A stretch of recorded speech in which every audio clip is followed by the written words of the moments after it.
హరే కృష్ణ. భగవద్గీత 5వ అధ్యాయం 18వ శ్లోకం. విద్యా వినయ సంపన్నే బ్రాహ్మణే గవిహస్తిని సునీచైవ స్వపాకే చ పండితాః సమదర్శినః.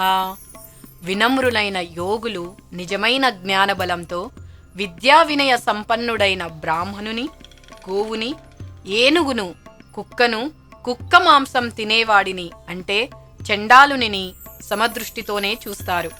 ఈ శ్లోకంలో శ్రీకృష్ణ భగవానుడు జ్ఞానుల స్వభావాన్ని వివరిస్తున్నారు. నిజమైన జ్ఞాని భౌతిక భేదాలను అధిగమించి సమస్త జీవులలో ఆత్మను సమంగా దర్శించగలుగుతున్నారు. విద్యా వినయ సంపన్నే బ్రాహ్మణే అంటే ఆధ్యాత్మిక జ్ఞానంతో వినయాన్ని కలిగిన బ్రాహ్మణుడు సత్వగుణ స్వభావం కలిగి ఉన్నవారు.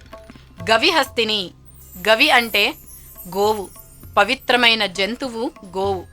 గోవు సత్వగుణ స్వభావానికి ప్రతీక. అలాగే ఏనుగు చాలా శక్తివంతమైన జంతువు. ఇది రజోగుణానికి ప్రతీకగా ఉంటుంది. సునీచైవ స్వపాకేచ అలాగే కుక్క తమోగుణ స్వభావం కలిగినదిగా భావించబడుతుంది. స్వపాకుడు అంటే అవర్ణుడు అంటే హీన కులానికి చెందినవాడు. కుక్క మాంసం తినేవాడు అంటే చండాలుడు. ఈ ఉదాహరణలు తీసుకుంటూ వీరందరినీ సమానంగా చూసే వారిని పండితులు అంటున్నారు. పరమాత్ముడైన భగవంతుడు ప్రతి జీవి హృదయంలోనే ఉన్నారు.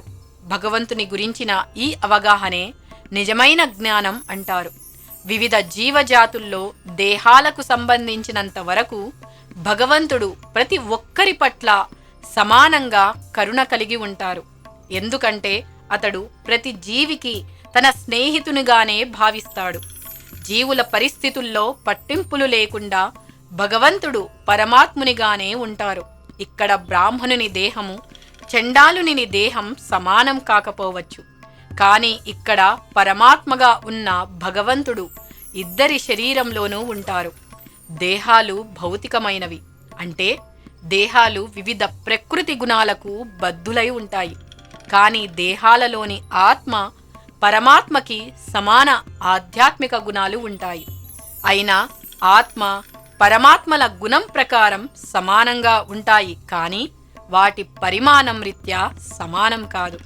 ఉదాహరణకి సముద్రం నుంచి తీసి వేరు చేసిన కొద్దిపాటి నీటికి సముద్రంలో ఉన్న నీటికి గుణం ఒక్కటే అయినప్పటికీ పరిమాణంలో తేడా ఉంటుంది కదా. ఎందుకంటే వ్యక్తిగత ఆత్మ కేవలం ఆ ప్రత్యేక దేహంలో ఉంటాడు, కానీ పరమాత్మ విస్తారంగా ప్రతి దేహంలో కూడా ఉంటాడు. కృష్ణ భక్తి భావనలో ఉన్న వ్యక్తికి దీనిని గురించిన జ్ఞానం సంపూర్ణంగా ఉంటుంది. కాబట్టి అతడు నిజమైన పండితుడై ఉంటాడు. అతను అందరి పట్ల సమాన దృష్టి కలవాడై ఉంటాడు. ఆత్మ, పరమాత్మ ఇద్దరూ కూడా ఆధ్యాత్మిక చైతన్యవంతులు, నిత్యులు, ఆనందమయమైనటువంటి వారు. ఇటువంటి మంచి విషయాలు చెబుతున్న భగవద్గీతను అందరూ చదువుదాము. హరే కృష్ణ.